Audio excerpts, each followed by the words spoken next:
In an open field, Michael stares at beautiful colors in the sky. Suddenly there's a shot and a woman screaming, only for Michael to wake up. That night Michael goes to the casino where he's been working for 3 months. By now he's learned the entire layout and the location of every camera. He's befriended all the employees by learning their preferences and their daily routines. He's also become very familiar with the regular clients. Being a good employee allows him to serve the VIP clients too, and sometimes he gets to hear confidential information. After his shift is over, Michael takes off all the prosthetics he wears on his face to protect his identity. It turns out he's a co-man and he's been working in the casino to get inside information. He's also been installing little engages in various machines and tables. After 3 months of hard work, he's finally ready to win some money. Wearing a different disguise, he enters the casino and uses his phone to activate a hidden gadget that makes cards fly out from a shuffling machine. Then he goes to a table where he uses his own magnetic dice to win, since earlier he installed a button that let him change the result. Next he enters the room of a VIP client, who is sleeping because Michael put a sedative in his drink during a shift. After the mess he created with the cards, the VIP players will be moved to the private room, so Michael steals this man's gold pass and his fancy clothes. Now Michael rushes to the service elevator and puts a chip of his own in the control panel. When the employee moving the new cards finds him, Michael pretends to be lost and tries to file a complaint as a VIP, so the employee agrees to take him to the right floor in the service elevator. Then Michael uses his phone again to make the elevator stop and turn off the lights. While the employee tries to get help, Michael changes the box of new cards for his own box, which he hid there earlier. Eventually Michael activates everything again and finally enters the VIP room where he sits at the main table with Alex. Michael also puts on special sunglasses that let him see the numbers on the modified cards he sneaked in. When the game begins, he makes sure not to win every round to avoid suspicion and make the other players bet more. Suddenly Michael's cards change without him noticing and he bets all the money he won so far. The other players do the same and Michael feels smug. However, he's shocked to see his hand actually losing because they aren't the same numbers. The third player wins all the money and quits the game to keep it. Getting suspicious, Michael follows him down the corridor and takes the suitcase with the money from him, only to find random papers in it. Suddenly the lights flicker and the guy's face changes, revealing he isn't the player and Michael followed the wrong guy. At that moment the guards arrive and capture Michael while he watches Alex escape unnoticed. Michael is then tied to a chair in a storage room and a guard punches him before the casino owner Victor asks about the money. When Michael tries to act as a VIP client, he gets punched again, so he tries to explain that a different conman took the money. Victor doesn't believe him and gives him 1 week to bring the money back, or there will be terrible consequences. Afterward Michael travels to a plain casino in the middle of nowhere, where the guards keep him at gunpoint. However, they step back when their boss Leon welcomes Michael as an old friend. While they share some drinks, Michael notices a necklace with a symbol that matches Alex's tattoo. He asks about its meaning, but Leon first makes him share what happened. Then Leon explains that there are people like psychics and witches who are born with the ability to dive into their consciousness, which is like a special room where they're allowed to pull off a supernatural activity.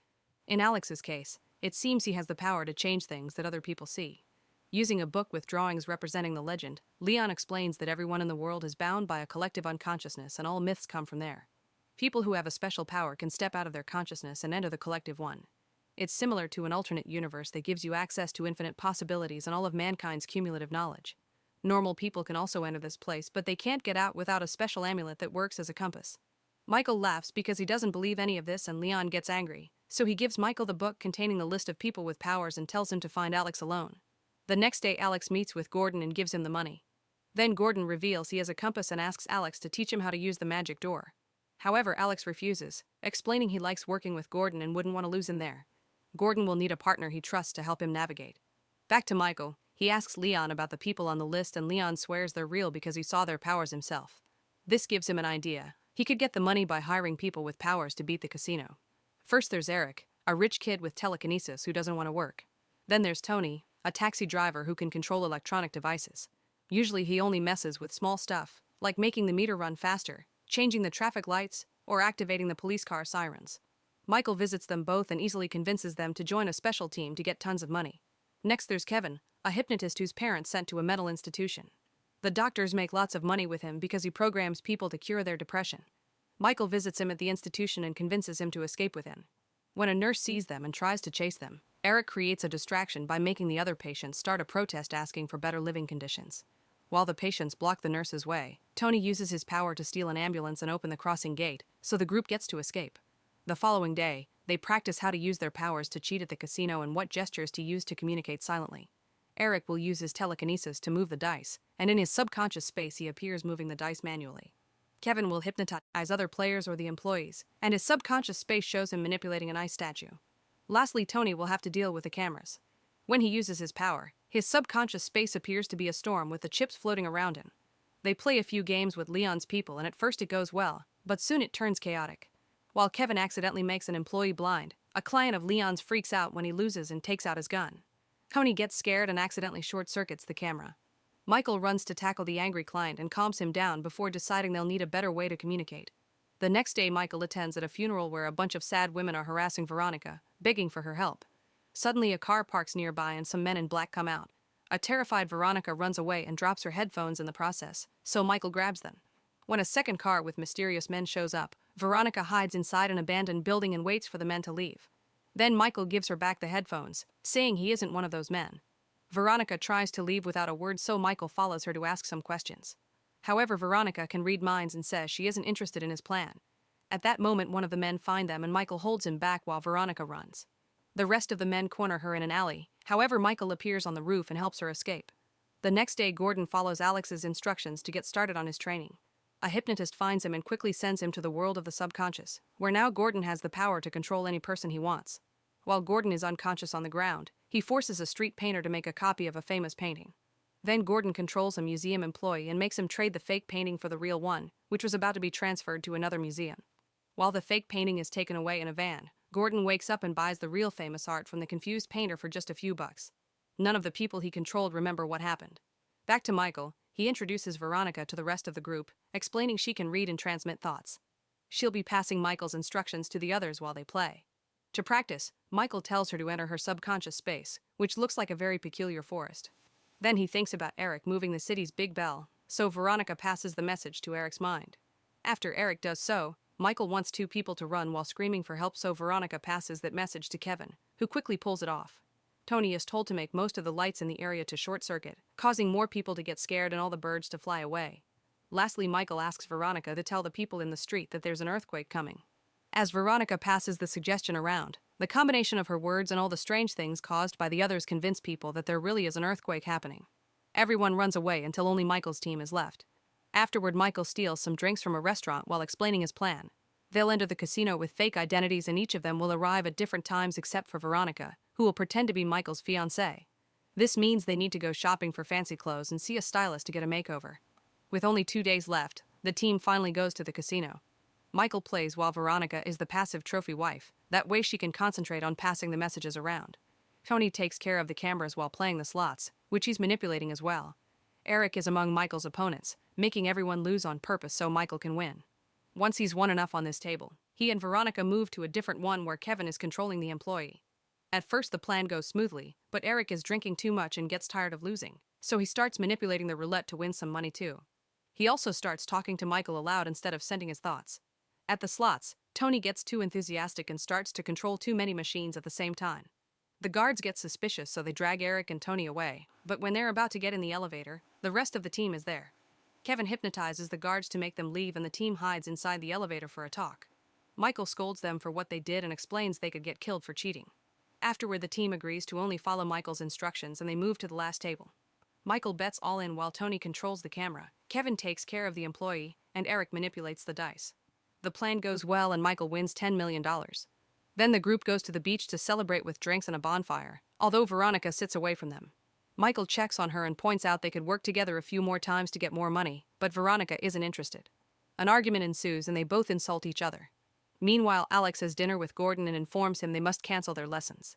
Alex insists he can't continue to teach him until Gordon gets a partner.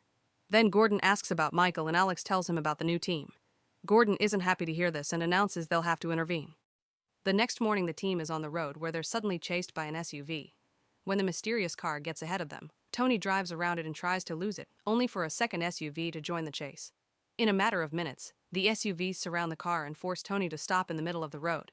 Victor comes out with his men, who capture the whole team and tie their wrists up. Michael explains they have the money, however Victor is now more interested in their powers. Since Michael doesn't have any abilities, he's taken to the edge of a cliff and shot, so his body rolls down into the woods. The group is devastated to watch this and they hide in their subconscious spaces to grieve.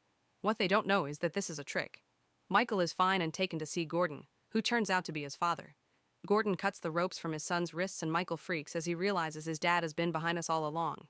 The guards hold him back while Gordon points out that Michael has ignored him for 10 years and this was the only way to get his attention.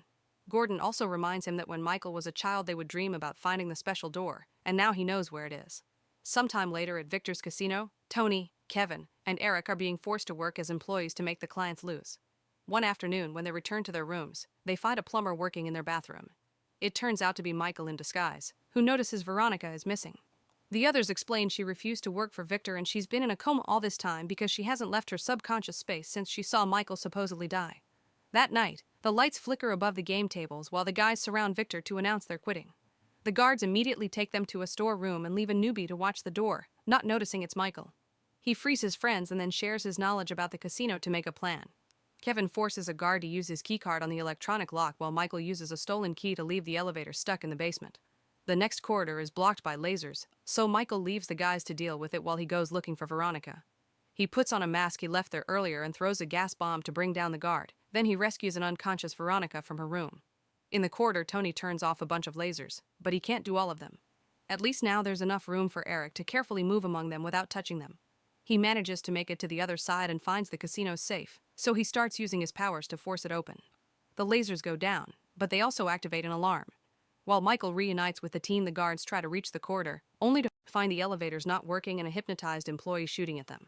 The man is brought down very quickly and the guards enter the corridor at the same time Eric finally opens the safe, so the team rushes inside and locks the door before the guards' shots can reach them. Victor tells his men to kill the team as soon as they come out. Afterward, Michael announces their plan is over unless they wake Veronica up. The others try to warn him that he may die if he enters the subconscious space because he has no powers, but Michael wants to do it anyway. Kevin then hypnotizes Michael, who appears floating in a white space. Important objects from his life float around him and he hears conversations from the past, reminding him of his mother's death and all the illegal jobs he did through the years, including the time he spent in jail. Veronica's voice is heard as well, calling him selfish.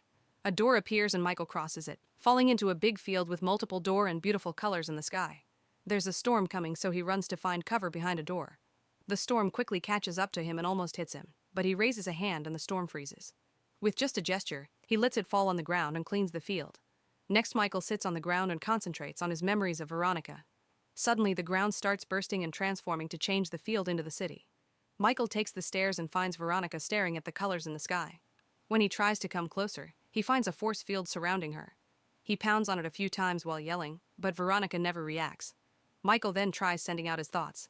This causes the buildings to go down and he appears in barren land under the rain. The force field is still protecting Victoria, but now she can hear him. She says she doesn't want to go back to the real world because there's nobody waiting for her. Michael tries to explain he's actually alive, but she doesn't believe him, so he sends out the memory of the day they met. The chase happens again, and when Michael appears on the roof, he tells her he only has her. Veronica grabs his hand and the duo is transported to the field with all the doors. They share a kiss before Veronica leaves through one of the doors, causing her to wake up in real life.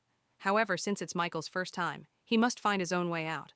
A flashback reveals Gordon taught Michael everything about the subconscious space and that he wanted his son to be his partner. That way they could start a business together using the doors. He also gave him the compass and promised to send help.